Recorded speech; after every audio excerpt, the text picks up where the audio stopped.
I'm Sam Nehila. I am an artist and a curator and an educator. I graduated from Rhode Island College in 2019. I majored in art history and minored in printmaking, and then went on to get my master's in art history at the University of Massachusetts Amherst. And today I'm here to have a conversation with Professor Stephen Fisher about the show, A Curated Paper Trails selection from the RIC print trade.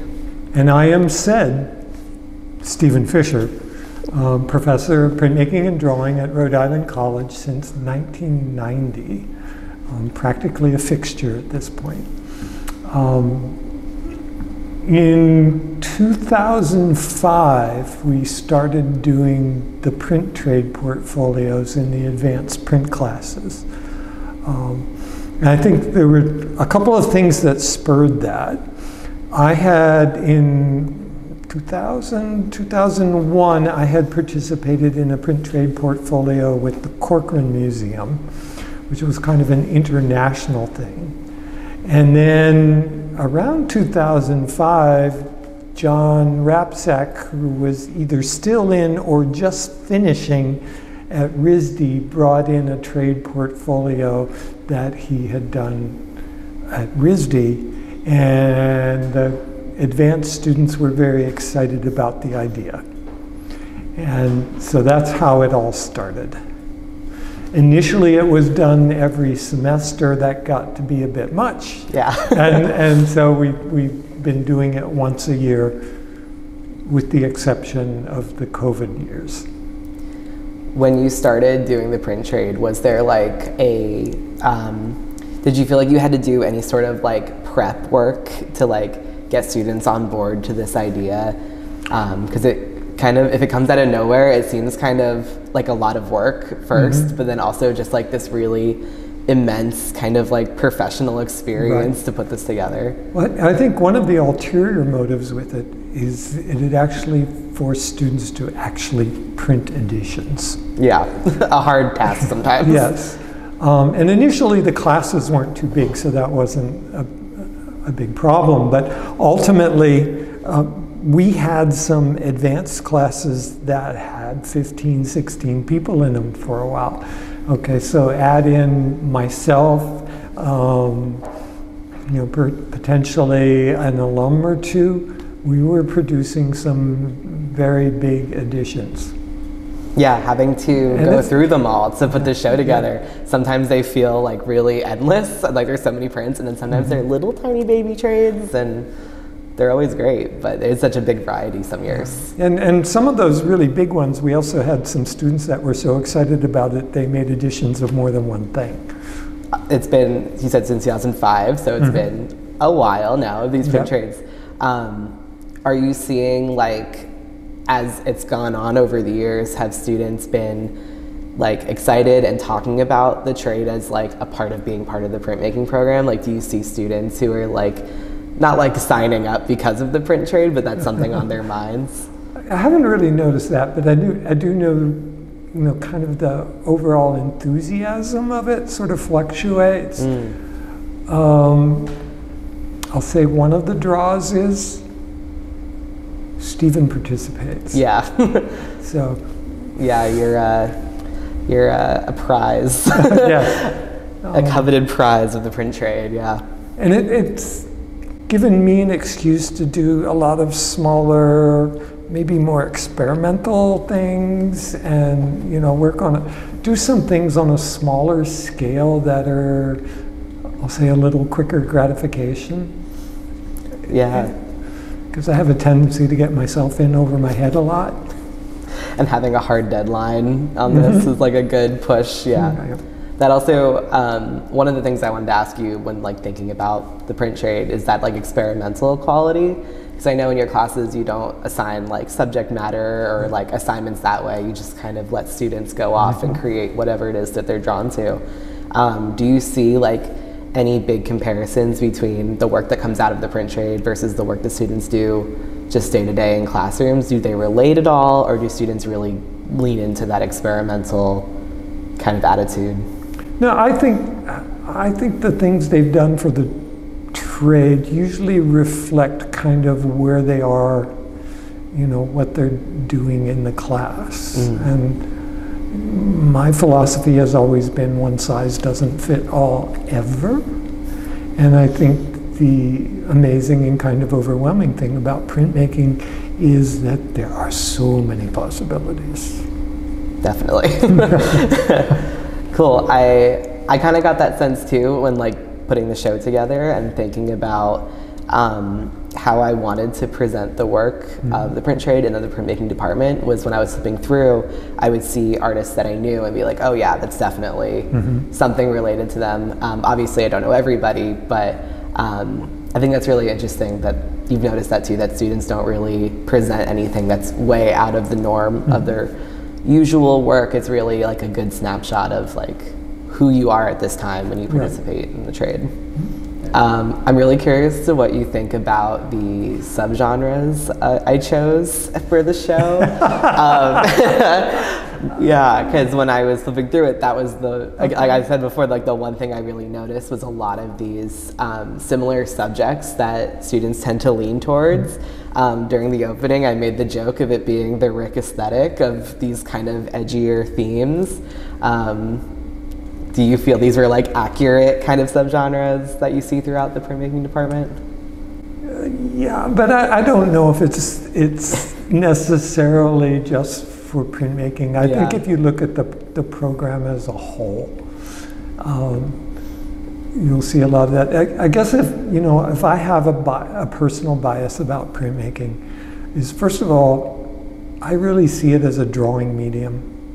And there are different drawing processes that have different possibilities and different limitations. And, you know, I think just because you make a print out of it doesn't make it better. That the idea and the drawing and you know, how the process is used is really kind of important. You know, so a bad drawing printed many times is still a bad drawing. Yes. But I think in like something that printmaking can do that maybe other departments can't do or disciplines can't do is that you can make all those prints of this bad drawing and see so many of them and realize what's not working. Right. And you have more room for change and experimentation than you would if you like made several wooden sculptures that aren't really going anywhere. It's a little more flexible. Well, for me, always as an educator, the wonderful thing about printmaking is the ability to finish things more than once and still have it. And well, you know my initial dry point project, where a plate gets developed into basically 4 finished versions and introduces them to the malleability of the plate. But I think the thing is, I find students hit what I'll call the preciousness threshold. I made it, I like it, I'm afraid to change it. It's like, okay, print as many as you want. Now you're going to change it. You have it. It's done. Yes, you've got no excuse. Let's push it farther. Let's listen to some of the things I'm saying about what it could be pushed farther, and let's try it. And certainly with the intaglio process, anything you get in a plate, you can get back out. It's like work, but I think it's so infinitely flexible.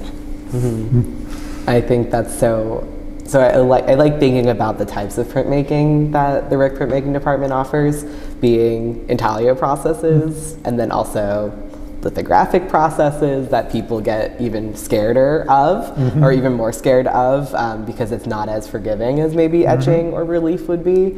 But I think it still has those same ways of confronting your fears, where in lithography anything can go wrong and it will. And that in the same way kind of demolishes that like preciousness that students feel, because you can't hold on to it when you're doing lithography. I think you saw some of the statements that some people put in that, you know, the fact that the printmaking process didn't always cooperate fully, that helped them sort of break through you know, going in with really concrete expectations of what would happen. I would say that's also why printmaking has been incredibly good for me. You know, my drawings, I can be anally in control to the nth degree. You put something in a plate, I think I know what I did, and I print it, and it's not what I thought. And I think what I've learned is to say, okay, it isn't what I thought it was going to be, but what is it, and what can I do with it? And I think it has been incredibly valuable for me to sort of keep me agile. And okay, this is a terrible mess, but I can make something out of this, you know. Yeah, I remember reading when we were getting these kind of like where are you now updates from students in the show or alumni in the show. Yeah, that like sense of problem solving, the like confidence in your ability to, you know, be flexible and take whatever is thrown at you and yeah, always kind of push forward because that's what you kind of have to do in a lot of these these different processes. I think, you know, another aspect of printmaking that I really enjoyed was, yeah, problem solving, or just having to figure out clever ways to do things. And, you know, our RIC print shop, you know, we've never been equipped with all the latest and greatest gadgets and things. So, but it's like with what we have, how do we figure out how to make this outcome happen? Yeah. And I think over the years it's been a very cooperative sort of enterprise of working with students. Okay, this is what you want to do. This is what we have to do it with. Okay, how do we tweak this to get that to happen? Yeah, one of the characteristics that I'll always assign to RIC students, especially RIC printmakers, is like this scrappiness, this like willingness to like stick to an idea, like above all else, like I'm gonna make this happen and it's gonna look great. I think about like when I took printmaking in Talia with you, I know I did this, and I think some other people in my class did this, but like refusing to get rid of any scrap plate and just using every small piece as much as you can and seeing how else you can keep making. It's like those are the kinds of things I think about when I think about like this kind of creativity that comes out of RIC artists, is this like, yeah, like I'm gonna take what I have and I'm gonna push it to as far as I can. We don't have what we really need, but we're going to figure out how to make it work. And actually, I think that's, in a way, a really important gift to give students, because once you're out of school and you don't have the full-blown setup, you know, how are you gonna make it work? Yeah. And I can credit Petterdy's teaching, Gabor Petterdy's teaching at Yale with that. He refused to have all the latest, greatest gizmos in the shop. He said, we got the basics here. You can figure out how to do anything you want to do with this stuff.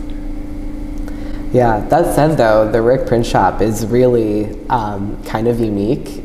I, as someone who wants to continue doing stone lithography, it's getting harder and harder to find this equipment, and harder to find not only the equipment, but professors who can teach it and give students access to this. So it's really interesting that there is this sense of like, we don't have the finest or the fanciest of things, but we do have all this equipment that is kind of like disappearing. It's really kind of special. Yeah, well, stones are pretty much impossible to find now. Yeah. Initially, I used to teach stone and plate lithography. But I find plate lithography is so unforgiving that it doesn't have, I found it didn't have the kind of flexibility that stones have. And if somebody screwed something up, it was just throw the plate away. Yeah. I think the amazing thing about stones is that you can screw them up, but you can still get things out of it.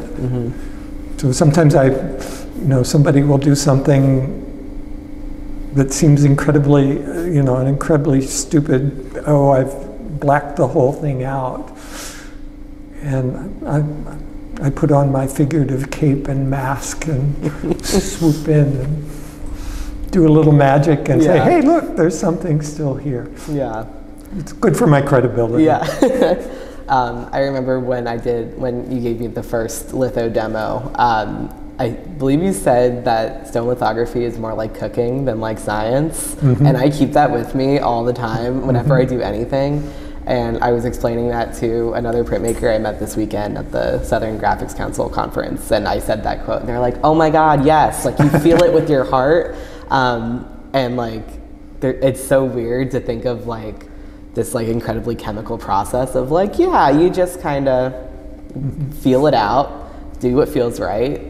Sometimes it goes wrong and then you just gotta try your best. And I don't know, I think that's really funny that sticks with me, but it's so true. And like a lot of printmaking is like that also, just this kind of like, there are rules, quote unquote, but a lot of the fun stuff happens when you just kind of play. I'd like to say that this show was a wonderful idea. And I had a blast at the opening. Great. I mean, we had one person here from 2005. Oh, wow. When it actually started. Awesome. And, quite a showing of the alums that have come back. Yeah, from when I like just being here that night, just like noticing how many people didn't leave. There was so much just like buzz and conversation the whole night, which was really It was amazing. A reunion for a lot of them too. Yeah, it was really full circle to like put this show together, having been in printmaking classes, worked at Bannister Gallery my senior year, and then having this opportunity to put together a show to blend them both. It felt really special. And yeah, like that was really validating to see so many people excited about it and excited to see each other and excited to look back at these prints that these folks probably haven't seen in years and years with such excitement. Like I imagine when they first saw it, they had that same level of excitement. Yeah. I mean, we should mention that this selection was curated out of 360 some prints. Was that the final number? Something like that. Wow. When I did the digital file and it was copying it. Wow. I didn't count when I was going through. It was kind of a swirl. That's a lot of prints. Yeah. Yeah, wow. I know your original idea was to just throw everything up, but that would have been a little overwhelming, I think, but I don't know, there's a lot of prints in here. Then we would have embraced the Oscar Wilde aesthetic of nothing succeeds like excess. That's true, I guess. We probably would have had more people crammed in here if every single person was represented, but we still had a good number. Yeah, thank you so much for sitting and chatting with me and saying so many wonderful, nice things about the show and the printmaking department in general. It's always really exciting to hear your thoughts. Well, thank you. As my time at RIC is drawing to a close, there have been a couple of really nice sort of culminating events sort of happening. And as I go through those drawers and drawers of prints that I've collected just as classroom examples, it's like, whoa. What am I going to do with all this? You got to hang all those up then. Yeah. I know you've already talked about your home being full of prints, so I don't know if you can fit much more. But I've got drawers full of stuff. Yeah, there's such a strong legacy and through line of incredible talent of RIC printmakers under your leadership. So whoever takes up after you has really great things to look back on and see what has come out of this program. And I think it's a really good kind of point and direction into what can come next. Yeah, we built something good here. Definitely, yeah, for sure. All right, so Paper Trails is open at Bannister Gallery Monday through Friday, 12 to 8 p.m. until April 19th.